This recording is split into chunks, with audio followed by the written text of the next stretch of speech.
અને આગાહીના સમાચારની વચ્ચે પંચમહાલથી સમાચાર મળી રહ્યા છે, જ્યાં પાવાગઢ ડુંગર વિસ્તારમાં ધોધમાર વરસાદ શરૂ થઈ ગયો છે। પાવાગઢમાં માચીથી મંદિર જવાના માર્ગ પર પાણીનો ધસમસતો પ્રવાહ વહી રહ્યો છે અને પાવાગઢ મંદિરના પગથિયા પર ધોધ વહેતો હોય તેવા દ્રશ્યો સર્જાયા છે। ધસમસતા પાણીના પ્રચંડ પ્રવાહનો વિડીયો સામે આવ્યો। ભારે વરસાદને પગલે ડુંગર પરના ધોધ સક્રિય થયા છે અને ધોધ સક્રિય થતા પાવાગઢ દર્શનાર્થે આવતા ભક્તોને ભારે હાલાકી પડી રહી છે, કારણ કે પગથિયા પરથી પાણી વહી રહ્યું છે।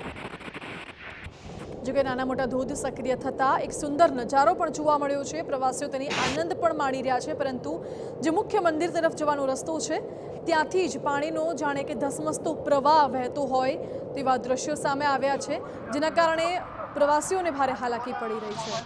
વધુ જાણકારી આપી રહ્યા છે સંવાદદાતા નિકુંજ પટેલ। નિકુંજ, પાવાગઢથી જે સીડીઓ છે, સીડીઓ પરથી જ ધોધ વહી રહ્યો છે, મુલાકાતીઓ ત્યાં આવી રહ્યા છે, શું છે વિગતો?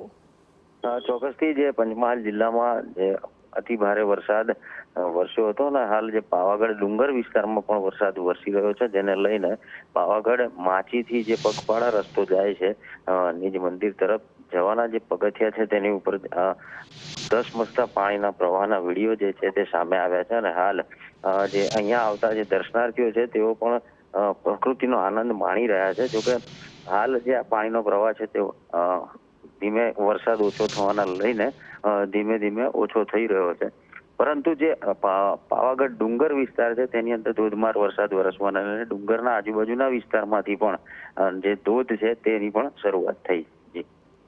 જી નિકુંજ, આભાર આપનો। એટલે પાવાગઢ ડુંગર સહિત આસપાસના વિસ્તારોમાંથી પણ ધોધ સક્રિય થયા છે।